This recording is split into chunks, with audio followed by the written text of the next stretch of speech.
प्रभु अपने पुत्रों से मिलके प्रसन्न हो जाएंगे। इतने वर्षों से प्रभु के मुखड़े को सदैव विषादग्रस्त ही देखा है मैंने। तो क्या मेरे प्रभु कभी मुस्कुराते भी नहीं हैं?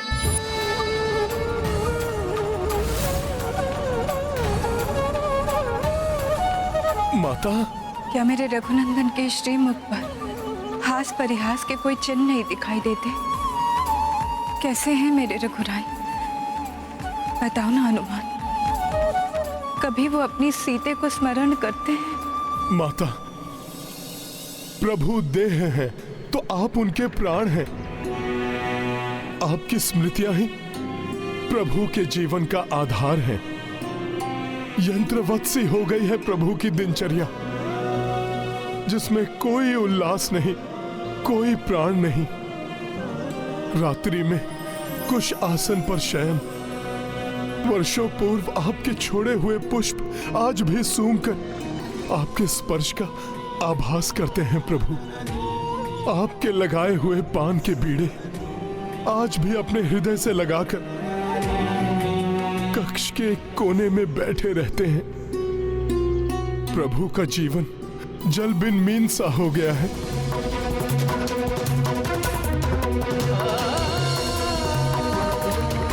ऐसा विछोह का दुख तो आपके लंका प्रवास के समय भी नहीं हुआ था माता। माता, और कब तक ये विछोह रहेगा? माता, अब तो लव कुश भी बड़े हो गए हैं। जय राम लखन संजान की, जय बोलो हनुमान की। तुम सत्य कह रहे हो हनुमान, मेरे पुत्र बड़े हो गए हैं। अब तो समय आ गया है श्री राम की कथा को जन कल्याण के लिए संसार के कोने कोने में पहुंचाने हो। तो ये दोनों आश्रम से बाहर निकले। माता, तो आप इसका शुभारंभ अयोध्या से ही कराइए। अयोध्या की गलियों में जब ये रामायण गान करेंगे तो माता, सबको आपकी अग्नि परीक्षा के बारे में ज्ञात होगा।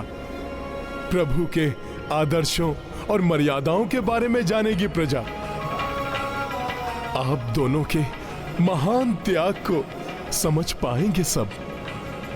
माता, फिर कोई अन्य आपके चरित्र पर उंगली नहीं उठा सकेगा। किंतु हनुमान, यदि मेरे स्वामी को ज्ञात हुआ कि... माता, इसीलिए तो मैं कह रहा हूं कि प्रभु भी वर्तमान के सत्य से अवगत हों।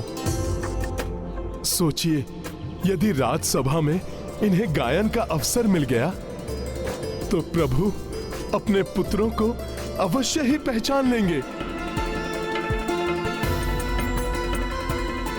और मेरे प्रभु को उनका बिछड़ा हुआ परिवार वापस मिल जाएगा। उचित है हनुमान, किंतु इसके लिए तुम्हें मेरी दो बातें माननी होगी। माता, आदेश दीजिए। तुम स्वयं इन दोनों की पहचान कभी उजागर नहीं करोगे और निकलने से पूर्व तुम मेरे दो पुत्र को अष्ट सिद्धि और नवनिधियों के दान दोगे, जिससे कि ये सारे कार्य कुशलता से कर सके और कठिन से कठिन परिस्थिति में भी सफलता पा सके।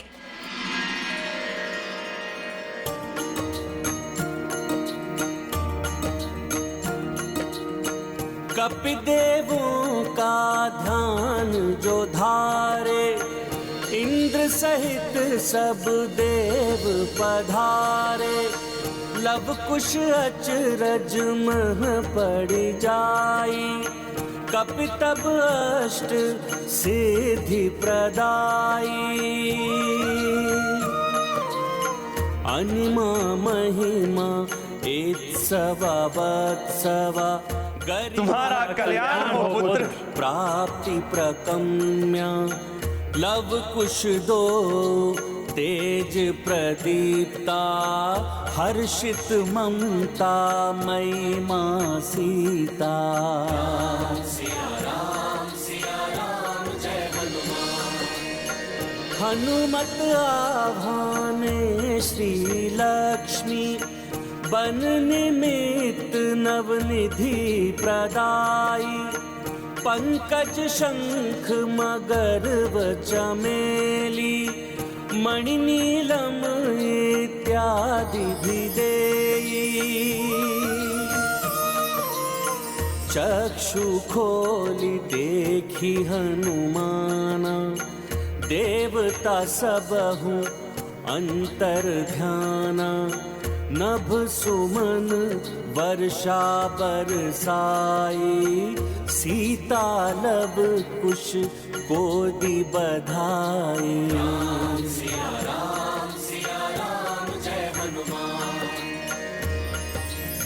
इस असीम कृपा के लिए आपको सत सत नमन कपीश्रेष्ठ। आपको कुछ पूछना है तो पूछ लो। आपने इतनी दुर्लभ सिद्धियाँ सहज ही हमें कैसे प्रदान कर दी? कौन है आप? क्या आपका हमारे साथ कोई संबंध जुड़ा है?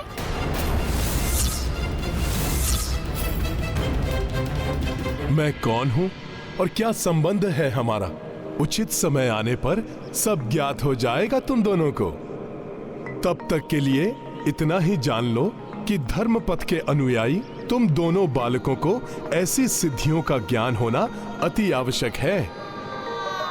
और जितना मैं अपने प्रभु से प्रेम करता हूं, उतना ही धर्मपथ के अनुयायियों से प्रेम करता हूं। माता, बालकों को संपूर्ण रामायण कंठस्थ हो गई है, अतः अब राम कथा का प्रचार प्रसार आरंभ करने की आप आज्ञा दीजिए इन दोनों को। माता, इसका शुभारंभ आप अयोध्या से ही कराइए। अयोध्या? प्रभु श्री राम की नगरी?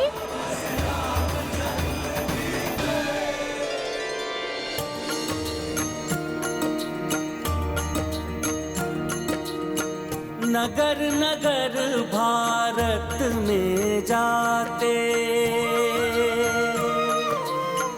लव कुश राम की कथा सुनाते वीणा नन्हे हाथ में धारे वाल्मीकि संग अवध पधारे। सिया राम जय हनुमान, राम सिया राम जय हनुमान। अयोध्या नगरी का मुख्य द्वार।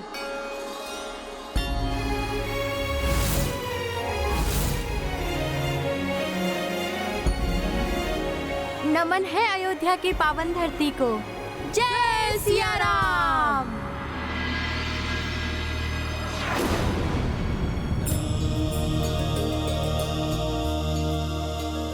प्रभु, प्रभु क्या हुआ? अकस्मात ही आप व्याकुल क्यों हो उठे? हनुमान, कदाचित किसी ने मेरा नाम पुकारा है। नन्हे बालकों सा स्वर था।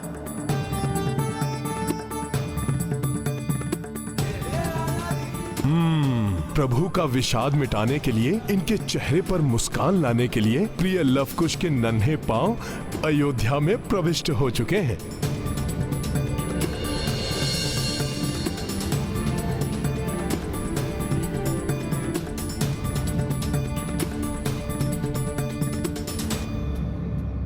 तुम स्वयं इन दोनों की पहचान कभी उजागर नहीं करोगे।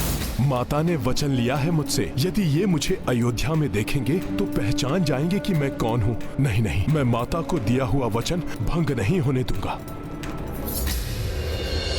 इस संकट में संकट मोचन हनुमत राम से आ मिले। सीता को खोजे आशा की मुरझाए सुमन खिले। लंका पहुँचे अवध बिहारी, दुष्ट दशानन को संहारी। अग्नि परीक्षा तब दे माई, पथ नरेश बने रघुराई। सियावर रामचंद्र की जय। लक्ष्मण, इन मुनि कुमारों के मधुर गायन ने हृदय को एक अप्रतिम सा सुख प्रदान किया है। इन्हें बुलाओ और विनती करो कि ये मेरे लिए पुनः ये गायन प्रस्तुत करें। अवश्य भैया।